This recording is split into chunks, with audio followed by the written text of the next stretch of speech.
It's nice to be back. Parang layo, no? Parang ang tagal na wala, no? Isang linggo lang namang nawala, no? So, yun po, salamat sa biyaya po ng Panginoon sa inyong mga panalangin at maluwalhati po ang aking naging biyahe. At salamat po sa provision ng Panginoon. At mamaya na po ang inyong pasalubong. Pagbati lang naman po yon. So sa pagpapatuloy mga kapatid ng atin pong pag-aaral sa Aklat ng Mga Gawa, ngayong umaga sa kanyang biyaya ay matatapos na po tayo sa ikalawang kabanata ng Aklat ng Mga Gawa. Alam niyo po, naging napakahalaga ng pag-aaral na ito dahil dito natin napag-aralan ang pagdating ng banal na espiritu. Ito po ay napakahalaga sa usapin ng kasaysayan ng iglesia sapagkat makikita natin na ang Aklat ng Mga Gawa ay kasaysayan ng iglesia at makikita natin dito na ito yung kasaysayan ng paggawa ng banal na espiritu. Kung saan minsan ito ay tinatawag na Acts of the Apostles, but mas maraming mga commentator ang nagsasabi na mas magandang tawagin ito na Acts of the Holy Spirit. Sapagkat makikita natin dito ang makapangyarihang gawa ng Diyos sa mga buhay ng mga mananampalataya at maging sa kanyang iglesia. Gaya na lamang kung papaanong sa pamagitan ng kapangyarihan ng banal na espiritu ay nakapagsalita sila ng iba't ibang mga wika upang maunawaan ng mga taga-ibang bansa ang dakilang gawa ng Diyos. Kung hindi dahil sa pagkilos ng banal na espiritu, hindi mauunawaan ng mga taong ito na nakatira sa ibang bansa ang mensaheng ipinapangaral ni Apostol Pedro. Napag-aralan din natin dito yung dakilang sermon sa Pentecostes na ipinangaral ni Apostol Pedro. Kung saan, dahil sa makapangyarihang pagkilos ng banal na espiritu, nagkaroon ng tapang itong si Pedro na ipangaral ang Panginoong Jesucristo sa harap mismo ng mga Hudyong pumatay sa ating Panginoong Jesucristo. At dahil nga po sa makapangyarihang pagkilos ng banal na espiritu, nagkaroon sila ng conviction sa kanilang mga kasalanan at nagbunga ito ng 3,000 kaluluwa. 3,000 kaluluwa ang sumampalataya, naligtas at napadagdag sa iglesia. Sa pagkilos din ng banal na espiritu, ang mga naligtas at nadagdag na ito sa iglesia ay nagsipanatiling matibay sa doktrina ng mga apostol, sa pagsasama-sama, sa pagpuputol-putol ng tinapay at sa pananalangin. Ngayong umaga, pag-aaralan po natin yung huling bahagi ng Aklat ng Mga Gawa, Kabanatang 2, at dito makikita natin kung ano pa yung naging bunga ng banal na espiritu sa buhay ng mga alagad. At ang aking panalangin, sana ay maging ganito rin yung ugali ng ating iglesia. Kung papaanong nagkaroon ng magandang ugali ang unang iglesia, nawa ay maduplicate, magaya natin bilang isang lokal na iglesia ang ugaling ito. Kaya aniya ko po kayong buksan ng inyong mga Biblia sa pagkakataong ito sa mga huling talata ng Kabanatang 2. Magsisimula po tayo sa verse 44 to verse 47. Aklat po ng Mga Gawa, chapter 2, 44 to 47. Sa may mga Biblia, buksan niyo po ito sa inyong mga Biblia at sa ating po mga bisita, we have our scripture on the screen. At nais ko pong basahin sa inyo ang salita ng ating Panginoon. Verse 44. At ang lahat ng mga nagsampalataya ay nangagkatipon at lahat nilang pag-aari ay sa kalahatan. At ipinagbili nila ang kanilang mga pag-aari at kayamanan at ipinamahagi sa lahat ng mga nangangailangan ayon sa pangangailangan ng bawat isa. At araw-araw sila nagsisipanatiling matibay sa pagkakaisa sa templo at sa pagputol-putol ng tinapay sa bahay-bahay. At nagsikain sila ng kanilang pagkain na may galak at may katapatan ng puso, na nangagpupuri sa Diyos, na nangagtatamo ng paglingap ng buong bayan, at idinaragdag sa kanila ng Panginoon araw-araw yaong nangaliligtas. Manalangin muna tayo. Manaming Diyos, kami ay muling Magubulay-bulay ng iyong mga salita at meron kaming makikita dito na ugali ng isang iglesia, na isang bagay na napakagandang aming tularan at aming gawin sa aming pong iglesia. Nawa Panginoon kung paano ito nakita ng mga mananampalataya sa unang iglesia, ganun ito magpatuloy sa iyong mga iglesia. At kami bilang isang lokal na iglesia, makita namin ito bilang isang magandang bagay na dapat makita sa amin. Marami pong salamat at muli Panginoon gumawa ka sa aming pong kalagitnaan. Sa pangalan po ng iyong anak, aming Panginoong Yesus. Amen. Mga kapatid, binasa po natin ang aklat ng mga gawa, kabanatang 2, talatang 44 hanggang 47.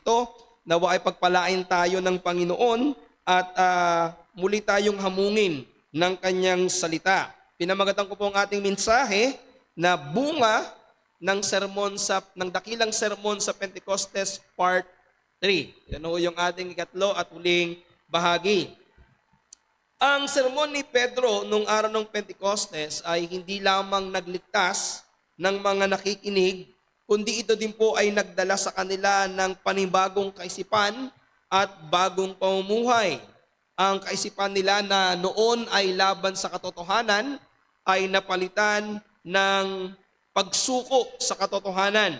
Ang kanilang buhay noon na malayo sa Panginoon ay napalitan ng buhay na kasama ng iglesia ng ating Panginoon. Dahil sa kanilang iisang karanasan ng kaligtasan, nagkaroon din sila ng iisang kaisipan. Dahil miyembro na sila ng iisang katawan, ang iniisip na nila ay ang kapakanan ng karamihan. Ito yung ugali na makikita natin sa unang iglesia. Ugaling dapat pa rin manatili sa mga iglesia.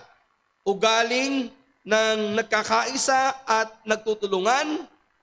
Iglesyang palaging nagsasama-sama upang ang Diyos ay mabigyan ng kapurihan. At ito yung mensahe natin ngayong umaga. Ang iglesyang pinangungunahan ng Banal na Espiritu ay palaging nagsasama-sama at voluntaryong tumutulong upang matugunan ang pangailangan ng iglesia. Ulitin ko po, ang iglesyang pinangungunahan ng Banal na Espiritu ay palaging nagsasama-sama at voluntaryong tumutulong upang matugunan ang pangailangan ng iglesia. Ang naturalesa ng isang taong makasalanan ay maging makasarili. Ang palaging iniisip niya ay ang kanyang sarili. Bago ang iba, sarili muna. Bago sila, ako muna. Subalit kasama sa ugaling binago ng Panginoon sa mga miyembro ng unang iglesia ay ang pagiging makasarili. Pinalitan ito ng Panginoon ng pagiging mapagbigay at ang paghahangad ng pagkakapantay-pantay. Isang ugali na nakita ng mga tao, kaya lalong naging mas makapangyarihan ang pangangaral ng Ebanghelyo sapagkat hindi lamang naging totoo ang Ebanghelyo, kundi nakita rin ito sa kanilang mga patotoo. Kaya ngayong umaga, dalawang bagay po ang gusto nating tingnan mula sa ating mga talata. Una, makikita natin dito na nakita ang pangangailangan ng isa't isa at pangalawa, nagpatuloy sa pagsasama-sama at pagsamba. Ito yung dalawang bagay na makikita natin na matingkad dito sa mga talatang ating binasa. Una, nakita yung pangangailangan ng isa't isa. Balikan natin yung ating talata, verse 44 and 45. At ang lahat ng mga nagsampalataya at nangagkakatipon at lahat nilang pag-aari ay sa kalahatan. At ipinagbili nila ang kanilang mga pag-aari at kayamanan at ipinamahagi sa lahat ayon sa pangailangan ng bawat isa. Now, from the very text na ating makikita, we can see here a church na buhay, masigla, at nagmamahalang iglesia. Kung ating matatandaan, itong pangangaral ni Apostol Pedro, mayroong 3,000 kaluluwa na naligtas na nadagdag sa 120 mga alagad. Now, ito pong 120 alagad na ito ay mga taga-Jerusalem. Subalit, yaong mga nadagdag sa kanila ay mga Hudyong naglalakbay patungong Jerusalem upang dumalo lamang ng piyesta ng Pentecostes. Pagkatapos po silang iligtas ng Panginoon, hindi agad sila bumalik sa kanilang mga lugar. Bagkus sila po ay nanatili sa Jerusalem upang mas matuto pa patungkol sa Panginoong Kristo, patungkol sa bagong pananampalataya na kanilang natuklasan at makasama pa ang mga alagad. Ito po ay madali nating maintindihan sapagkat nung mga panahon na ito ay iisa pa lamang yung iglesia. Kumbaga, there's only one church at that is the Church of Jerusalem. So there is no place for them para maipagpatuloy ang kanilang pananampalataya. Kaya ang ginawa nila, they spend more time in Jerusalem para sa pagsasama-sama sa pakikinig at sa pag-aaral ng salita ng Diyos. Ngayon, ito yung makikita natin. Dahil hindi sila taga roon, marami sa kanila ang syempre wala ditong trabaho. Wala silang tirahan at wala naman silang dalang sapat na kayamanan upang mabuhay sa isang lugar na hindi naman nila tirahan. Dahil dito, nagkaroon sila ng pangailangang pisikal o dahil dito nagkaroon ng pangailangang pisikal ang iglesia. Marahil, makikita natin dito na unang pangangailangan nila dito is pagkain, inumin, damit at matitirhan. Imagine nyo nga naman saan nyo patitirahin ang 3,000 tao na lahat ay walang trabaho. Diba? Makikita nyo dito, kung meron mang mayaman, siguro konti lamang, pero ang makikita natin karamihan dito, mga tao na hindi sapat para matustusan ng kanilang pangailangan sa pang-araw-araw. Kaya nga po, makikita natin dito, imagine nyo, nagkaroon po ng pangangailangan ang iglesia ng Jerusalem. Now, sa kanilang patuloy na pagsasama-sama at pakikinig ng pangangaral, ang banal na spirito ay muling kumilos sa iglesia. Nakita ng mga may kayamanan o ng may mga ari-arian ang pangangailangan ng ibang mga miyembro na nahihirapan. Kung kaya, nang dahil sa kanilang pag-ibig sa kapatiran, sila ay voluntaryong nagbigay ng kanilang kayamanan sa pamagitan ng pagbebenta ng kanilang mga bahay at mga lupa o ng kanilang mga ari-arian upang ibigay sa paanan ng mga apostol upang magkaroon ng pagkakapantay-pantay ang lahat. Ang ibig sabihin, nakita nila yung need sa loob ng church at dahil dito, may mga taong kinilos ang Panginoon upang ibenta ang kanilang mga kayamanan upang ibigay sa kapatiran. Makikita natin dito sa verse 44 na ang mga alagad ay sama-sama at nagkakaisa sa lahat ng bagay dahil sa kanilang iisang ugnayan at pakikibahagi kay Kristo. So my point is this, mga kapatid, tandaan natin na ang Ebanghelyo ay hindi lamang nagbubunga ng individual na kaligtasan. Ito rin ay lumilika ng isang bagong pamilya na may pagkakaisa at pakikisama sa isa't isa. Ito yung napakaganda ng isang iglesia na dapat matutunan ng isang iglesia na ang isang tao pagkatapos niyang maligtas ay hindi mananatiling mag-isa, kundi ang isang taong naliligtas ay idinaragdag ng Panginoon sa iglesia. Sa bagong pamilyang ito, sa bagong kapatiran, binibigyan nila dito ng pansin ang pangangailangan ng bawat isa at hindi lamang yung pansariling pangangailangan. Ang kanilang pag-ibig sa Panginoong Yesus ang nagtulak sa mga alagad na ipagbili ang kanilang mga ari-arian upang matulungan ang kapatirang nangangailangan. So ito yung gusto kong tandaan natin. Ang tunay na pag-ibig ay hindi lamang nararamdaman. Ito ay ipinapakita sa gawa. Hindi mo lamang dapat ipinaparamdam ito sa magitan ng iyong salita, dapat ang iyong pag-ibig nararamdaman at nakikita sa gawa. Hindi sapat na sabihing mahal natin ang ating mga kapatid kung hindi naman natin sila tinutulungan sa oras ng pangangailangan. Ang pag-ibig ay merong anyo. Ito ay merong malasakit, may pagtulong, may pangunawa, at may sakripisyo. Pakinggan niyo ang sabi ni Apostol Juan sa unang Juan Kabanatang 3, talatang 17 at 18. 1 John 3:17 and 18. Datapwat ang sino mang merong pag-aari sa sanlibutan ito at nakikita ang kanyang kapatid na nangangailangan at do'y pinagkakait ang kanyang awa, paanong mananahan ang pag-ibig ng Diyos sa kanya? Mumunti kong mga anak, huwag tayong magsiibig ng salita ni ng dilaman, kundi ng gawa ng katotohanan. Ang ibig sabihin, ang pag-ibig ang tunay na pag-ibig ng isang alagad, ng isang mananampalataya sa kanyang kapwa mananampalataya ay hindi lamang ipinapakita sa magitan ng ating salita, kundi sa magitan ng ating mga ginagawa. Pansinin natin dito na ang kanilang pagbabahagi ng yaman ay hindi po dahil sa utos ng batas, kundi dahil sa pag-ibig sa mananampalataya o sa kapwa mananampalataya. Hindi sila nagbigay dahil sila po ay inutusan na gawin ito o pinilit sila na gawin ito.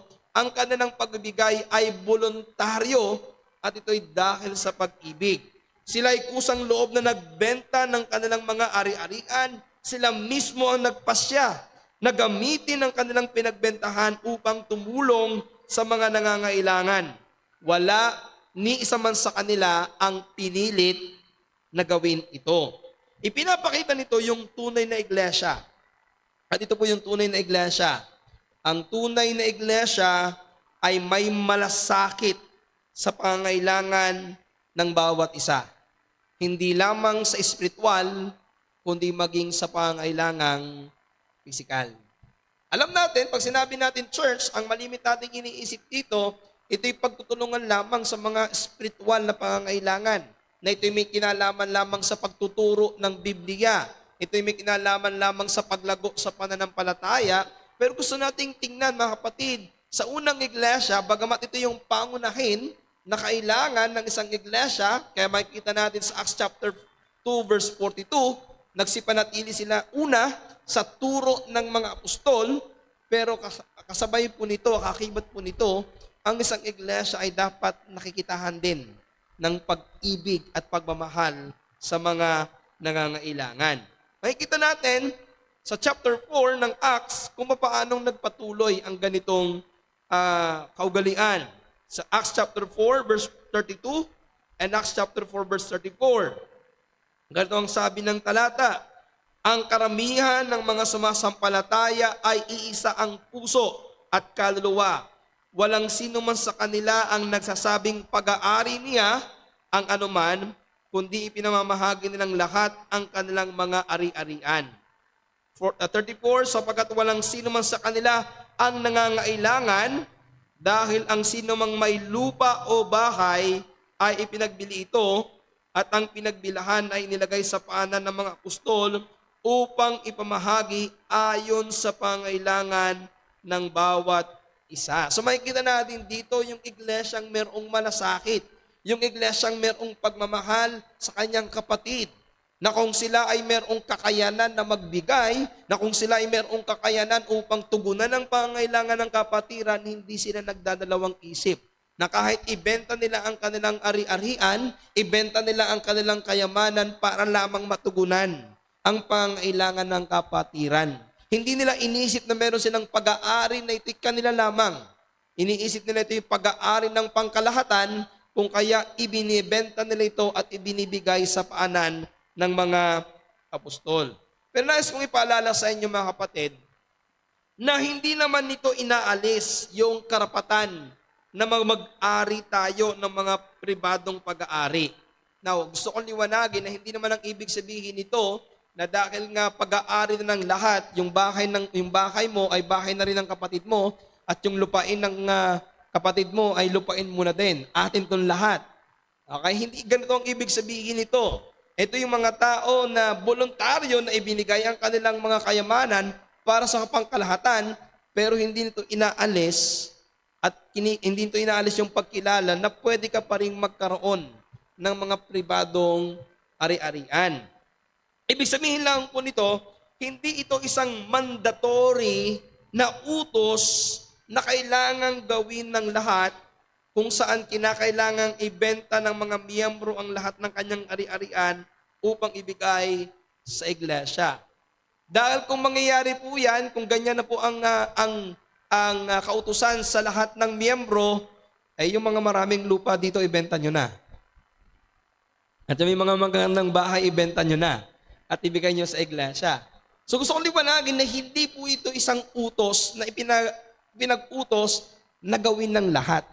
Ang makikita natin dito, yung mga taong kinilos ng banal na espiritu na nangibabaw ang kanilang pag-ibig sa kapatiran ay voluntaryo, kusang loob, na ibinenta ang kanilang ari-arian para sa mga nangangailangang kapatiran. Paano natin nasabi na hindi ito naging mandatory sa lahat? Dahil mapapansin din natin na bagamat may mga nagbenta ng kanilang mga bahay at lupa, meron din pong mga hindi nagbenta. Dahil ayon sa verse 47, nagpuputol-putol sila ng tinapay saan? Sa bahay. Ang ibig sabihin nito, meron din namang mga hindi nagbenta ng kanilang mga bahay dahil kung sila ay nagbenta na ng lahat ng kanilang bahay, wala na silang bahay-bahay na pupuntahan. So, pinapakita lang dito mga kapatid, na ang makikita natin dito, ito ay naging pansamantalang hakbang lamang nung unang noon upang tugunan ang pangangailangan dahil sa mabilis na paglago ng Iglesia ng Jerusalem. Kaya yung mga kinilos ng banal na espiritu, yaong may mga kayamanan na kayang ibigay sa Panginoon ay voluntaryong ibinigay para sa pangailangan ng lahat. Nakita na lang ang tunay na kapatiran ay maipapakita sa pagtulong sa oras ng pangangailangan. Ito yung tunay na kapatiran. Naaalaala mo at nagmamalasakit ka sa kapatid sa oras ng pangangailangan. So, gusto ko liwanagin sa inyo na hindi ito niutos ng mga apostol na gawin ng lahat ng mananampalataya. Dahil makikita po natin, ipinaliwanag ito ni Pedro sa aklat ni Pedro kay Ananias sa aklat ng mga Gawa chapter 5 verse 4. Kung inyong nabasa na ang aklat ng mga Gawa, mayroong kwento tungkol sa mag-asawa na sina Ananias at Sapphira, na dahil nga ito'y nagiging kaugalian na ng mga mananampalataya nung panahon na yon, ang ginawa ng dalawa ay nagbenta ng kanilang lupa. Pero kanilang pinagkasunduan na magsinungaling sa mga apostol. Ang gagawin nila, ibebenta nila ang lupa, yung kalahati, itatago nila, ang kalahati, ibibigay nila, pero ang sasabihin nila, ito yung pinagbentahan ng lupa. Pero dahil ang Panginoon ay na kay Pedro at sa mga apostol, nalaman ni Pedro yung kanilang pagsinungaling. At ganito yung sinabi ni Pedro sa kanila, verse 4 ng chapter 5. Nang yaoy nananatili pa, hindi baga yaoy nananatiling inyong sarili? At nang maipagbili na, hindi baga nasa inyo pa rin kapangyarihan? Ang sinasabi nito ni Pedro, hindi ba't ang lupa na ito bago nyo ibenta ay inyo? At pagkatapos nyong ibenta ay inyo pa rin. Bakit kayo nagsinungaling sa banal na espiritu? Alam natin naging mabigat ang kabayaran ng kanilang ginawa sapagkat nung araw din yon ay pinatay sila sapagkat sila ay nagsinungaling sa banal na espiritu. Ipinapaliwanag ni Pedro kay Ananias na hindi naman nila kailangang magsinungaling dahil ang lupang kanilang ibinenta ay kanila pa rin. Ibig sabihin lamang po nito, hindi noon ipinipilit o i-required na ang lahat ng kanilang kayamanan ay ibigay sa paanan ng mga apostol. Ang makikita natin dito, ito ay voluntaryo. Ito ay kusang loob sa magkita ng pagkilos ng banal na espiritu. Pero, itong gusto kong ipaliwanag sa inyo at ipaalala sa inyo. Bagamat ito ay hindi iniuutos na gawin natin, ang Panginoong Yesus ay maraming babala sa mga taong nagkakamit ng kayamanan sa mundong ito at hindi nagiging mapagbigay sa mga nangangailangan. Sabi ng Matthew chapter 19, verse 23 to 24. Matthew 19, 23 and 24. At sinabi ni Jesus sa kanyang mga alagad, katotohanang sinasabi ko sa inyo, mahirap na makapasok ang isang taong mayaman sa kaharian ng langit. At muli kong sinasabi sa inyo, magaan pa sa isang kamelyo ang dumaan sa butas ng isang karayom kaysa isang taong mayaman ang pumasok sa kaharian ng Diyos. Now, kailangan nating maintindihan, bakit ba sinabi ng Panginoon itong mga salitang ito? Ito'y sinabi ng Panginoon dahil merong isang mayamang lalaki na nagsasabi na gusto niyang sumunod sa Panginoon, na gusto niyang maging alagad ng Panginoon.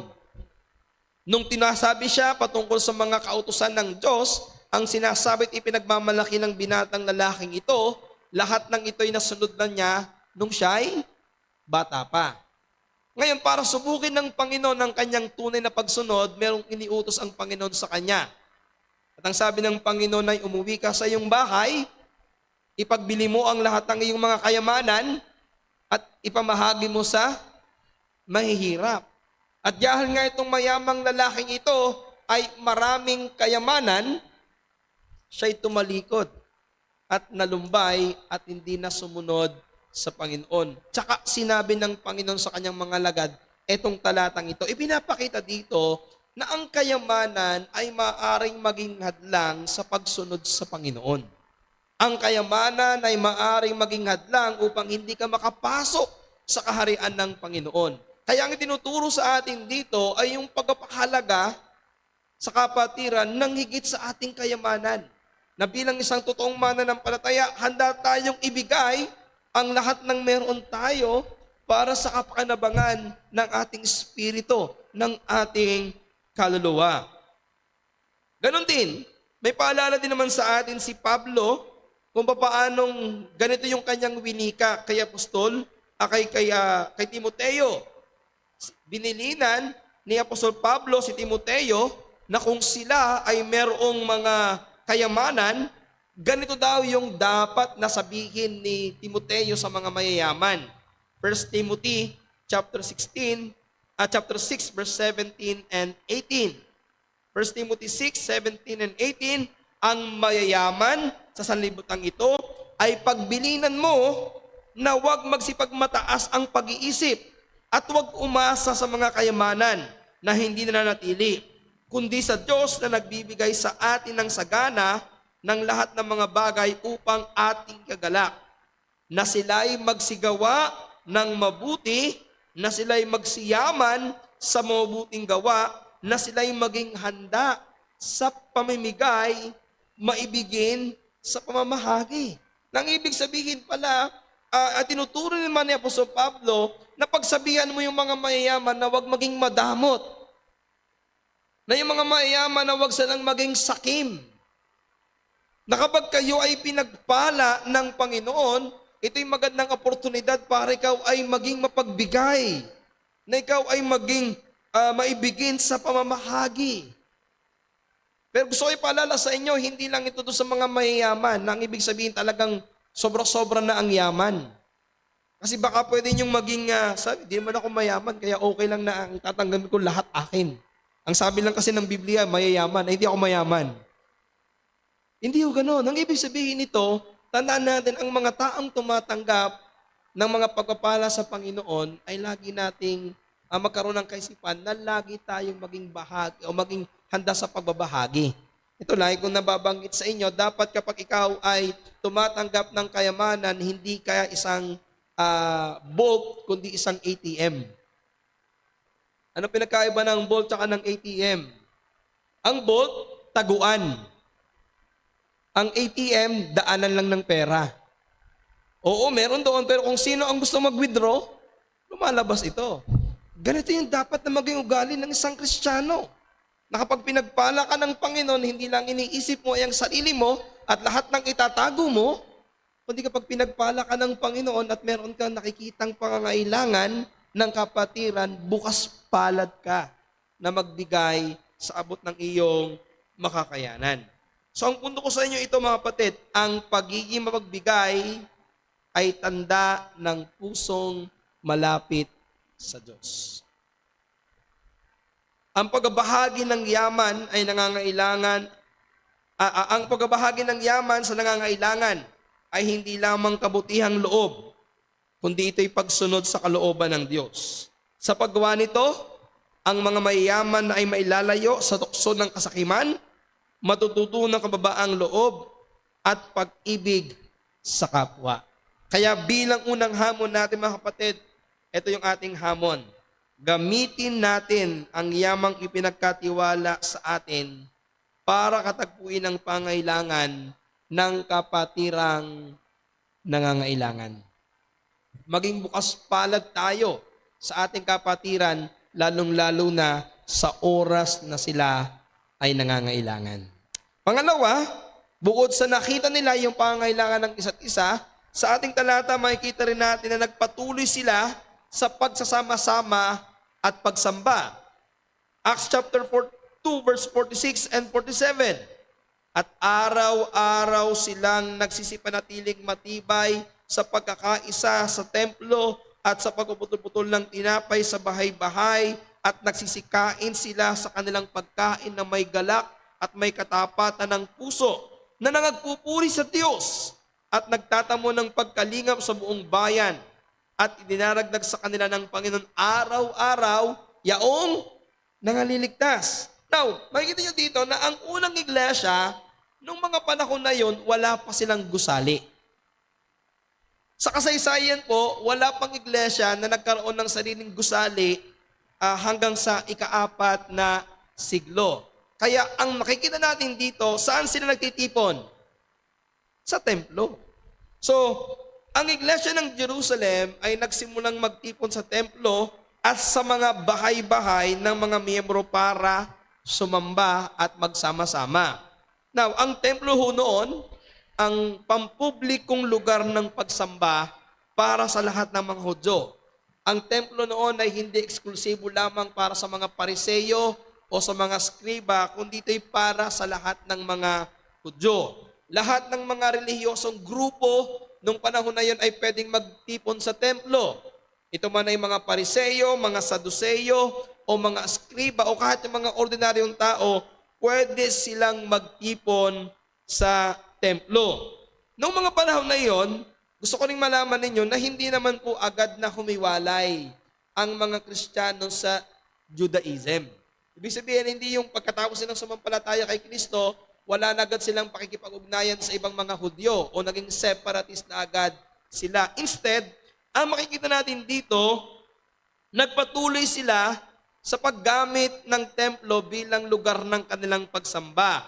Sa katunayan nga po, makikita natin sa Acts chapter 3 na sina Pedro at Juan ay pumapanhik o nagtutungo pa rin sa mga templo. Ginagamit ito ng mga alagad noon bilang lugar ng pagtuturo at pangangaral. Ginagamit nila yung templo bilang isang magandang pagkakataon upang ipangaral ang Panginoong Hesukristo bilang ang Mesyas. Now, ito yung nangyari. Nung una, tanggap pa ito ng mga tao. Nung una, pinapahintulutan pa ang mga apostol at ang mga alagad na magtipon-tipon doon sa templo. Kaya lamang, habang lumalago ang iglesia, dahil imagine po ninyo, sa Acts chapter 1 may 120, pagdating ng Acts chapter 2, meron tayong 3,000. Pagdating ng Acts chapter 2 verse 47, meron tayong daily. Pagdating ng Acts chapter 4, meron tayong 5,000.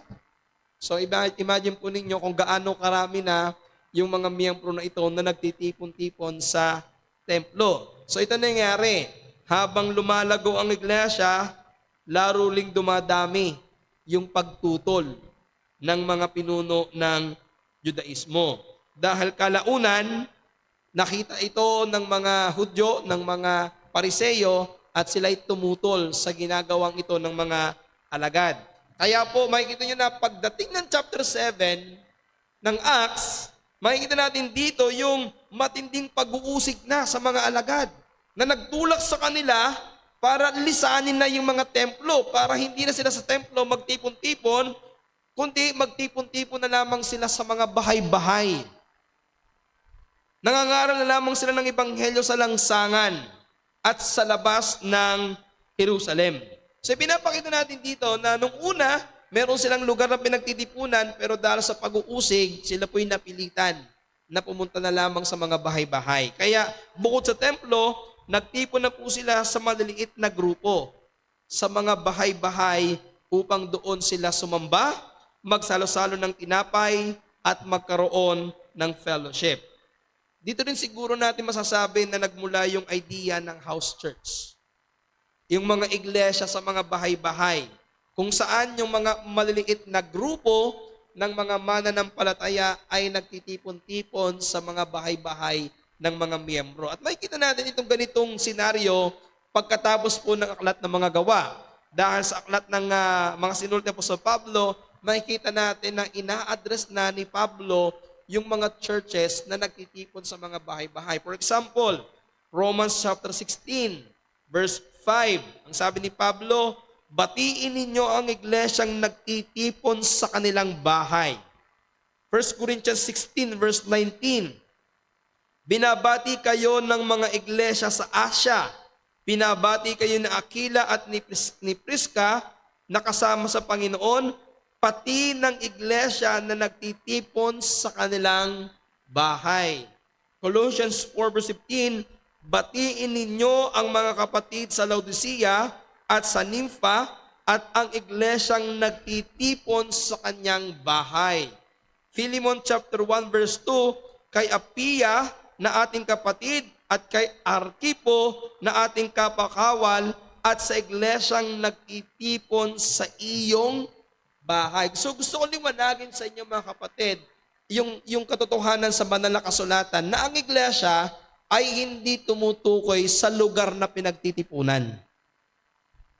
Ang iglesia ay ang mga taong nagtitipon. Nung una, ang mga alagad ay nagtitipon, ang iglesia ay nagtitipon saan?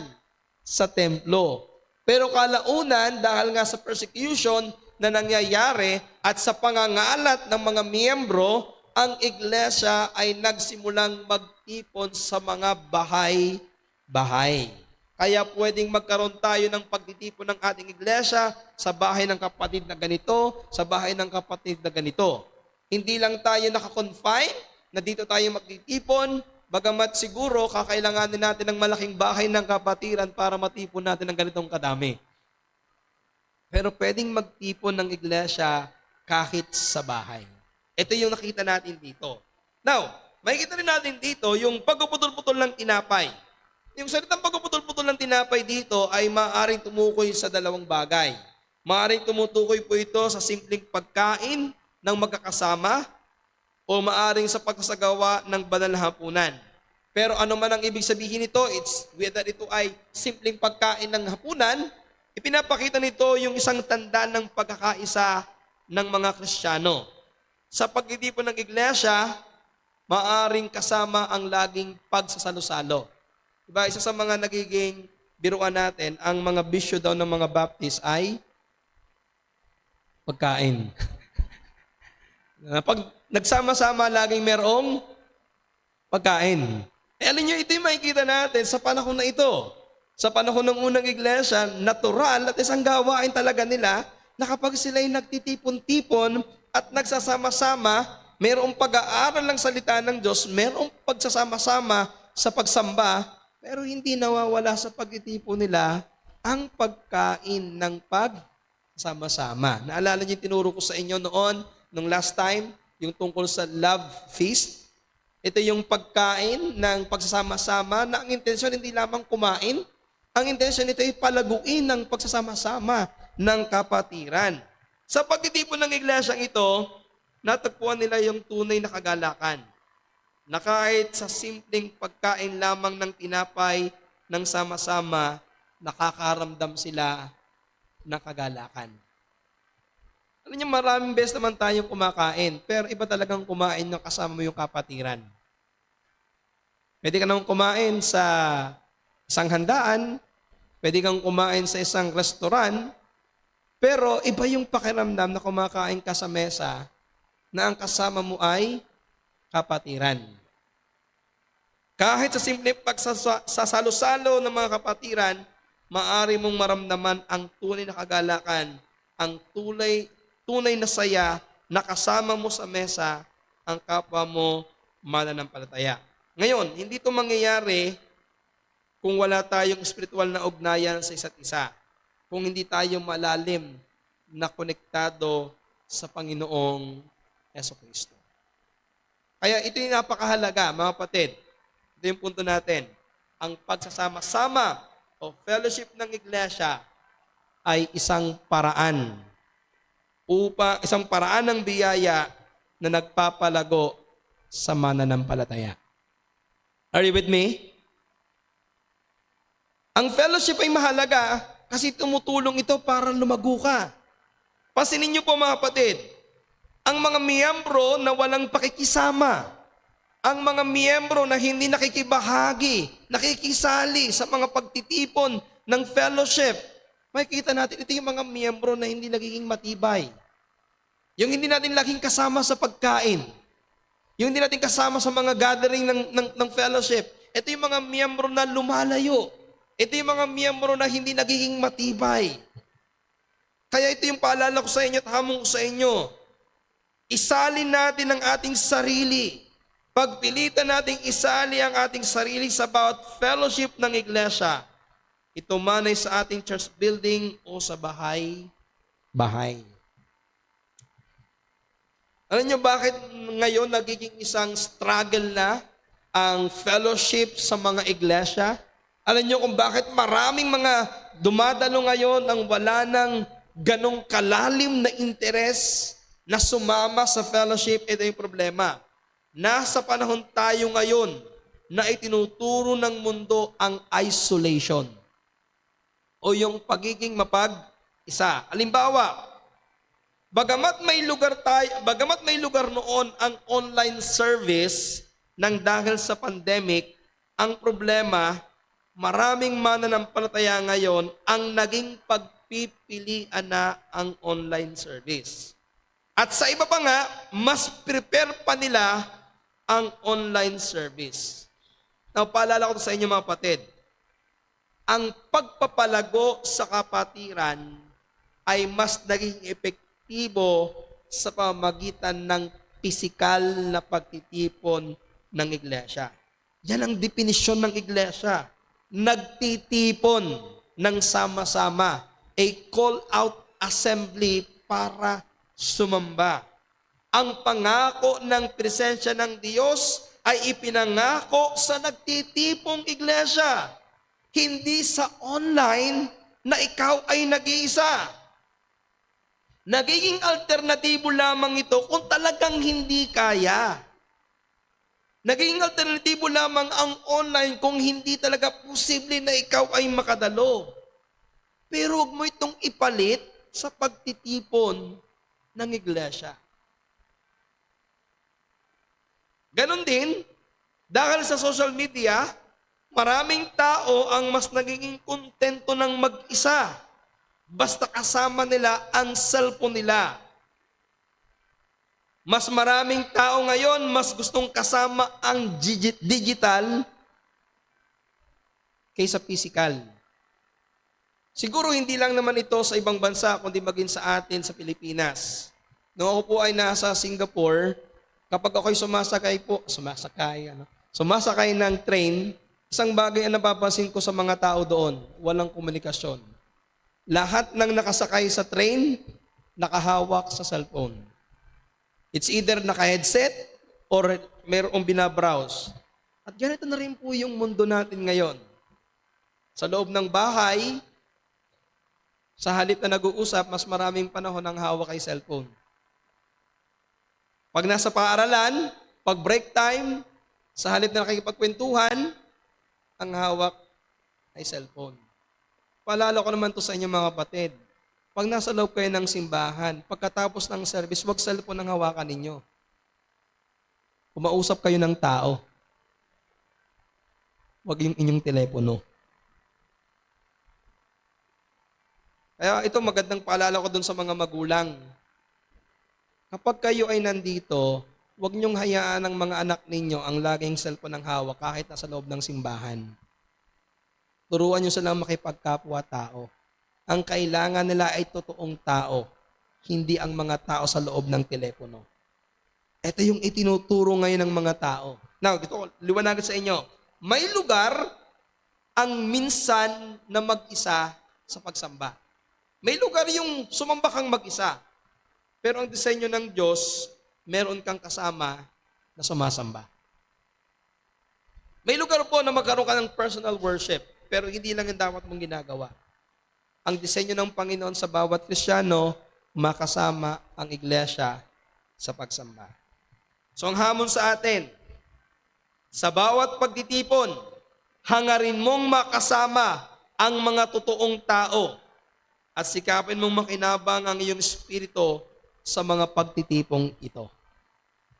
That's something that you need to work on. Something na kailangan nating pagsikapan. Maglagay tayo ng panahon at ng oras na makasama ang mga tao ng Panginoon. Pansinin din natin yung magandang patutuon ng mga mananampalataya sa panahon ng unang iglesia. Makikita nyo dito na maraming mga tao ang sumampalataya sa Panginoong Yesus at nadagdag sa iglesia. Ayon sa ating verse, sa verse 47, araw-araw may naliligtas at araw-araw may nadaragdag sa iglesia. At alam niyo kung nakita ko dito, bukod sa matapat na pangangaral ng Ebanghelyo, naniniwala ako ng magandang patutuon ng iglesia ay maaring naging kasangkapan para mahikayat ang mga tao sa Ebanghelyo. Ang patutuon ng iglesia kung saan ipinapamuhay nila ang Ebanghelyo ay isang mabisang kasangkapan upang mahikayat ang mga tao na maniwala sa Ebanghelyo. Anong sabi ni John sa John chapter 13 verse 35? John 13:35, sa ganito'y makikilala ng lahat ng mga tao na kayo ay aking mga alagad kung kayo'y may pag-ibig sa isa't isa. Ang sinasabi ni John, makikilala ng mga tao na kayo'y totoo, na kayo'y totoong alagad kung kayo'y mayroong pag-ibig sa isa't isa. Now, this is exactly what happened sa unang church. They showed their love to one another by selling yung kanilang mga ari-arian, ibinibigay sa church para magkaroon ng pagkakapantay-pantay. Therefore, makikita natin dito na kung papaano tayo namumuhay bilang isang iglesia ay may malaking dating sa ating mga bisita at sa ating komunidad. Kung paano tayo namumuhay bilang isang iglesia, magkakaroon to ng impact dito sa mga bisita nating dumadalo at sa komunidad ng ating pong ginagalawan. Kaya naman isang napapanahong paalala sa atin na palagi nating ipamuhay ang Panginoong Jesucristo sa pamamagitan ng ating patutuo. Nawa makita at maramdaman ng lahat ng taong dumadalo dito, lalo na ng ating mga bisita, na totoo tayong mga alagad ng Panginoong Jesucristo sa pamamagitan ng ating pagkakaisa at pag-iibigan sa bawat isa. Alam nyo, nung binabasa ko ito, bakit kaya ganun kadami na lamang yung mga dumadalo at naliligtas?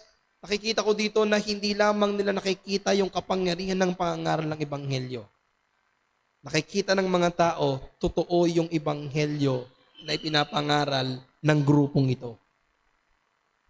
Dahil nakikita nila kung paanong binibigyan ng pansin ng bawat isa ang pangailangan ng bawat isa. Kaya bilang konklusyon mga kapatid, ang pangwakas na pahayag o mga talata ng Gawa chapter 2 ay hindi lamang isang buod ng kasaysayan, kundi ito'y tungkol sa patuloy na gawain ng Panginoong Jesucristo.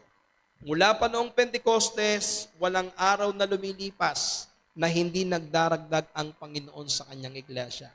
Mula noon hanggang ngayon, ang Panginoon ay nagliligtas at nagdaragdag sa kanyang iglesia. At hamon ko ito sa ating mga miyembro. Hamon sa atin na sana bilang isang iglesia, hindi lamang makita sa atin ang katapatan sa pangangaral ng Ebanghelyo, kundi yung pagiging totoo ng Ebanghelyo sa ating buhay at patotoo. Sa ating pong mga bisita, isang kamanghamanghang biyaya ng Diyos ang maging kabilang ng iglesia at isang pagpapala ang maging kabilang sa tunay na iglesia. Kaya kung ikaw ay sumampalataya na sa Panginoong Jesucristo, kung ikaw ay nagsisi na sa iyong mga kasalanan, ang dapat maging tugon sa biyaya ng kaligtasan ay sumunod sa tubig ng bautismo at maging miyembro ng iisang katawan, maging miyembro ng ating Panginoong